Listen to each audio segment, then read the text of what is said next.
Hello, I'm Anna Mackay and this video is on the scalar product of two vectors. So what is that? The scalar product of two vectors is also known as the dot product. You might be familiar with the word product referring to multiply and noticing that it's called a scalar product. So it's going to be a numerical answer. If we have two vectors, say A with its two components, A1 and A2, and vector B, here's our horizontal and our vertical component. To work out the dot product is A and B with a dot in between them, and the components are multiplied together and then added. So what I mean by that is the corresponding elements, the A1 and the B1, are multiplied together, and you add that onto the second components, the vertical components, the A2 and the B2, multiplied together. You add them together to get your answer, which will be a scalar product, a single number. Now you might be asking yourself, but what does this actually mean?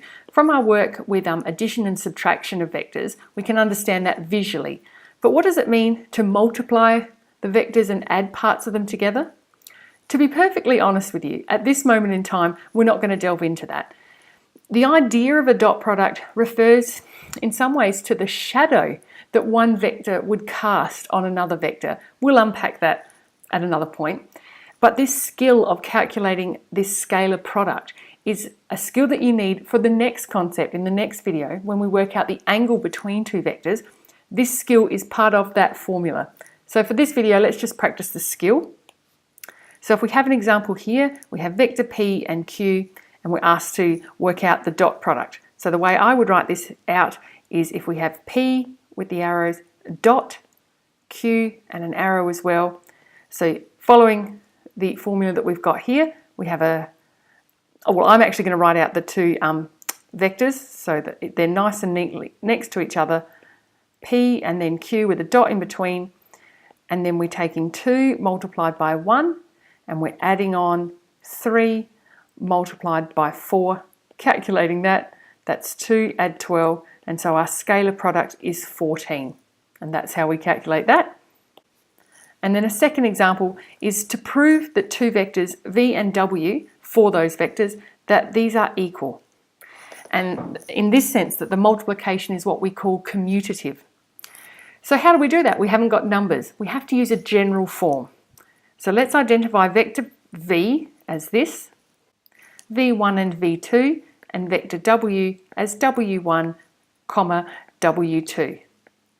So looking at the first part, the left-hand side, what is V dot W going to be equal to? So we take the components, so we have V1 multiplied by W1, and then we add on V2 multiplied by W2. Let's tidy that up by taking out the multiply. As we know, if they're sitting next to each other, they're being multiplied together. So I'll do that on this line. Now, looking at where we're heading with the answer here, it's got the W first and then the V second. So let's take this line of working out and just switch them around. And what I mean by that is we put the W first and then the V, and then add on W2, V2. And just a little side note on this, my maths teacher at school always said, when in doubt, use real numbers to work this out. So I'm just going to prove to you that they're commutative. If you had 3 multiplied by 4, what do you get? 12. What if you switch them around though? What if the 4 comes first? 4 multiplied by 3. It's the same answer as 12. So multiplication and addition are what we call commutative. Doesn't matter which order that you do them in, the answer will be the same. Whereas division and subtraction are not commutative necessarily. There'll always be exceptions to the rule. So justifying what we've done here is we had the V1 and the W1 first, but because they're commutative, we can switch them around and put the W first and then the V.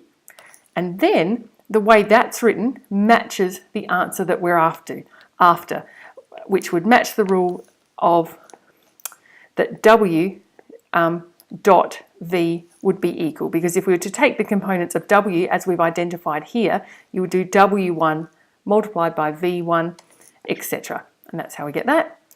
Join me in the next video in a second where we put this into a bit more context. We've got some properties here. This one we've firstly established, and I'll leave you to have a look at these others. This involves the distributive law, where you're distributing in that sense, the V, and these calculations would be done. And same when you've got two sets of brackets. Notice how each vector is shared out or distributed out. The next video is the angle between two vectors. Subscribe if you haven't. Tell your friends. Thank you.